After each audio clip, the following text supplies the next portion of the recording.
बहुत ध्यान से सुनना है, बहुत आवश्यक बात है। अगर ये बात बन गई तो आप व्यापार करते, नौकरी करते, घर के काम करते, किसानी करते, जो भी आप करते सब करते हुए भजन होने लगेगा।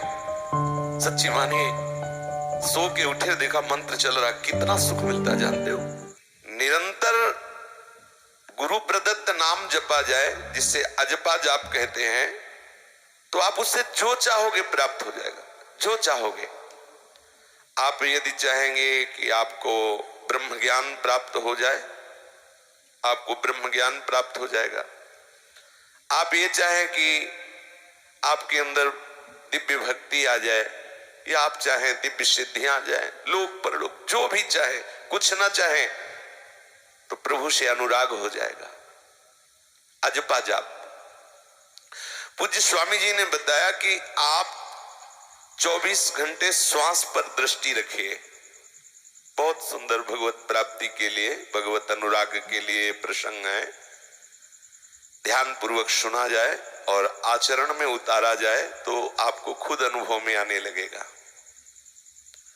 अजपा जाप, इसमें माला की आवश्यकता नहीं होती, इसमें बाहरी किसी भी तरह की कोई क्रिया की आवश्यकता नहीं होती, इसमें एकाग्रता की आवश्यकता होती है। पर इस जाप तक पहुंचने के लिए स्वामी जी ने पीछे वर्णन किया था कि जो पहले जिह्वा से 1 वर्ष तक निरंतर नाम जपने का अभ्यास करता है, उसका फिर कंठ से जाप प्रारंभ हो जाता है। कंठ से कुछ समय तक अभ्यास करने से फिर हृदय से, कंठ से 2 वर्ष अगर निरंतर का अभ्यास किया जाए तो हृदय से जाप होने लगता है। सावधानी पूर्वक, एकाग्रता पूर्वक 2 वर्ष हृदय से जाप होने लगे तो नाभि से अर्थात समस्त नस नाड़ियों से जाप होने लगता है।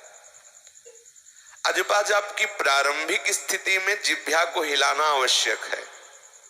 यह जिह्वाग्रे वर्तते नाम तुभ्यम, क्योंकि मन बड़ा बेईमान है। थोड़ी देर तो आपको नाम में लगाएगा, लगेगा मानसिक जाप हो रहा है, फिर ये विषयों में विचरण करने लगेगा। उपासक श्वास के द्वारा इस जाप को अपने नस नाड़ियों तक में विराजमान कर सकता है। इसका अभ्यास है स्थित होकर के आसन में बैठना कुछ समय तक। भले आप गृहस्थ हैं, लेकिन कुछ समय तक बिल्कुल शरीर की हिलन डुलन प्रक्रिया को रोकिए। आप भले सोफा में बैठ जाइए, नाप पद्मासन सिद्धासन में बैठिए, लेकिन किसी एक ऐसे आसन का वर्ण कर लें जिसमें आप सुखपूर्वक कम से कम 48 मिनट, 2 घड़ी तो बैठ सकते हैं, कुर्सी में बैठ जाए। लेकिन जिस स्थिति में बैठे फिर बैठे रहिए, इधर उधर चिलकन वाइब्रेशन नहीं होना चाहिए। हाँ, बहुत गंभीरता से एक आसन चयन कर लीजिए, सुखासन, जिसमें आप बैठ सके। अगर अधिक 48 मिनट से बैठ सके तो अहोभाग्य, 3 घंटे बैठ सके तो फिर खुद अनुभव करेंगे कि आपको क्या मिल गया है। वैसे अगर साधक सावधान है तो शवासन भी बहुत इसमें लाभ देता है, लेकिन अच्छे साधक का नहीं तो सो जाएगा। हमने मतलब इस उपासना को संन्यास मार्ग में ही किया था।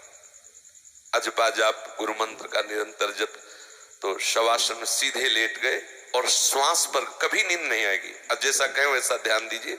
आप श्वास को खींचिए और उसमें नाम मंत्र जो गुरुदेव ने दिया, मानो श्री राधा वल्लभ राधा वल्लभ राधा वल्लभ राधा वल्लभ राधा वल्लभ राधा वल्लभ राधा वल्लभ राधा वल्लभ राधा, जितना चढ़ा पाए फिर आप छोड़िए। राधा वल्लभ राधा, लेटे हुए आराम से शवासन में, शरीर एकदम लेटा हो, कोई तकिया नहीं, कोई गद्दा नहीं, ऐसा होना चाहिए। कठोर होना चाहिए। कुश आसन है, कंबल का आसन है, तखत में होना चाहिए या जमीन पे होना चाहिए। वो ऐसा नहीं कि वो शरीर टेढ़ा मेढ़ा हो, ऐसा नहीं। बिल्कुल नस नाड़ी एकदम सीधी हो और एकदम शव की तरह लेटा हो। नींद कभी आ ही नहीं सकती। आप श्वास को फ्री छोड़ देंगे तो हो सकता है नींद आ जाए। श्वास पे आप दृष्टि रखिए। अजपा जाप सिद्ध करने के लिए श्वास पर दृष्टि आवश्यक है। श्वास श्वास सुमिरन करे, दुविधा रहे न कोई। बड़े बड़े महापुरुषों ने श्वासा श्वासा नाम जप, बड़े बड़े महापुरुषों ने इस पर बहुत अनुभव करके बोला है। ये बिल्कुल सरल है, बिल्कुल सरल है। कठिन है विषयी स्थूल प्राणी जो भोगों में लगे हुए हैं उनके लिए कठिन है। साधक थोड़ा सुलझ जाए। पीछे वर्णन हुआ है कि इसमें थोड़ा खान पान सुधारना पड़ेगा। पूज्य श्री नारायण स्वामी जी ने कहा इस अजपा जाप को निरंतर जपने के लिए एक टाइम भोजन, वो भी शतोगुणी भोजन, वो भी उचित भोजन। ऐसा नहीं ठास के भर लिया फिर अजपा जाप चले, नहीं चलेगा। भोजन सुखद भी है शरीर के लिए और दुखद भी है, अधिक नहीं होना चाहिए। तो आप किसी भी आसन में बैठे ये प्रक्रिया होगी ही होगी। अगर आप पद्मासन में भी बैठेंगे तो भी आपको श्वास पर दृष्टि रखनी होगी अंदर से, और उस श्वास में कितनी बार आप मंत्र चढ़ाते हैं और कितनी बार खींचते हैं। धीरे धीरे आपकी प्राणवायु सूक्ष्म, आप देखिए ये अनुभव की बात कह रहा हूं। आप आसन में बैठे या आप शवासन, लेकिन होश एक ही मतलब स्थिति शरीर, ये हिलन डुलन वाली स्थिति नहीं। आप सुखासन पे बैठे, आप वज्रासन पे बैठे, आप खड़े हो जाएं, आप मान लो किस दीवार का सहारा लेके खड़े हो जाएं, तो आप कुछ मिनट तक बिल्कुल वैसे ही, ये थोड़ा सा अभ्यास करेंगे तो आपको आनंद आने लगेगा। फिर आपको हिलना पसंद नहीं आएगा। अपने लोग तो जब अभ्यास करते थे गंगा का किनारा, तो मच्छर बहुत इसमें कृपा करते थे कि आपका देहाध्यास कितना दृढ़ है, वो दिखाते थे। बड़े बड़े मच्छर गंगा किनारे के कि बैठ जाए तो एक इंजेक्शन जैसा लगता था, पर ये तब मैं शरीर नहीं हूँ, पूरा इंजेक्शन सह गए उसका मच्छर का, ऐसा। क्योंकि नियम अगर आप धारण करेंगे तो आप में सामर्थ्य आने लगेगी। आपकी सामर्थ्य है ही केवल शरीर राग के कारण वो ढक गई है। तो अजपा जाप करने वाले उपासक को चाहिए कि किसी भी आसन पर बैठने का अभ्यास करें। इसमें यह नहीं है कि आप सिद्धासन पे बैठे, बहुत ध्यान से सुनना है, बहुत आवश्यक बात है।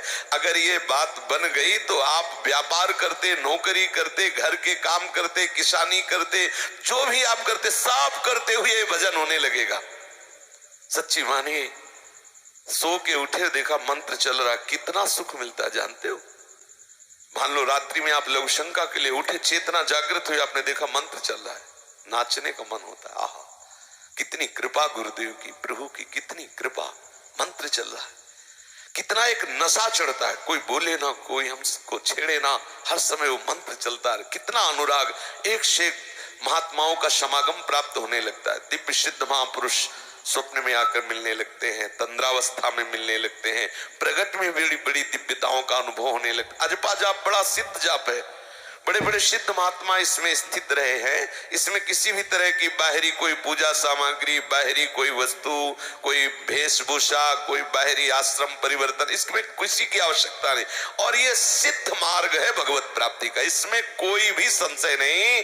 यदि ये चला तो इसमें बिल्कुल अबाध मार्ग है, सिद्ध मार्ग है। निश्चित उसे भगवत अनुराग, भगवत प्रेम, मोक्ष जो चाहेगा प्राप्त हो जाएगा। बस इसमें आवश्यकता है श्वास पर विशेष दृष्टि रखी जाती है। इसमें हमारी श्वास ऊपर जा रही है तो कितनी बार मंत्र जपा, नीचे जा रही तो, और जब आप ये कर लोगे ना अभ्यास में, तो ये दौड़ते हुए भी होगा, देखा गया है। दौड़ते हुए देखा गया है, खूब मेहनत करते हुए भी, व्यायाम करते हुए भी देखा, चल रहा है मंत्र। एक बार इसको केवल अंदर, जैसे धड़कन है ना अपने आप धड़क रही है, उसमें हम कहीं है तो नहीं, ऐसे ही मंत्र चलने लगता है अपने आप, उसमें आप कहीं भी नहीं होते। आप सोचो कितना अपार सुख उस उपासक को होता होगा जिसके हृदय में निरंतर जब चल रहा है। ये अजपा जब 2400 घंटे चलता रहता है। इसीलिए श्री गोस्वामी रघुनाथ दास जी के लिए वर्णन आया है कि राधा कुंड में वो शयन कर रहे हैं और उनकी आवाज सुनाई दे रही बाहर से लोगों को, राधा कृष्ण राधा कृष्ण राधा कृष्ण, सोवत हु रसना रटे राधा कृष्ण सुनाओ। इसका जब अभ्यास हो जाता है तो रोम रोम से नाम निकलने लगता है।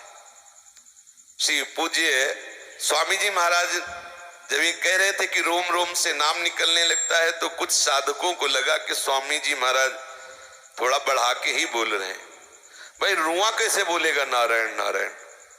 तो एक दिन बताया था, उन्होंने एक रबर की नलकी मंगाई, नली, बोले ला, और जो जो संशय दृष्टि से देख रहे थे पास बुलाया, ऐसे रख देते और नली उधर रख देते तो उसके कान में सुनाई देता नारायण नारायण नारायण, यहां रख देते नारायण नारायण नारायण। जिस अंग से सटा करके सामने वाले के कान में लगा देते उस अंग से निकलता नारायण नारायण। और वो ध्वनि ना स्त्री की होती ना पुरुष की होती, एक अलौकिक दिव्य रसमयी वाणी जिसमें नारायण नारायण नारायण। ये प्रयोग एक दो के नहीं, सैकड़ों साधकों में किया नारायण स्वामी ने। देख नाम का प्रताप देख, नारायण नारायण की ध्वनि सुनाई दी। नारायण स्वामी ने रक्तचाप पे नली रख के दिखाई, एक एक नली में जो ये खून की नलियां हैं इनमें रख के दिखाई, देखो नारायण, वो धक धक के साथ निकलता नारायण नारायण नारायण।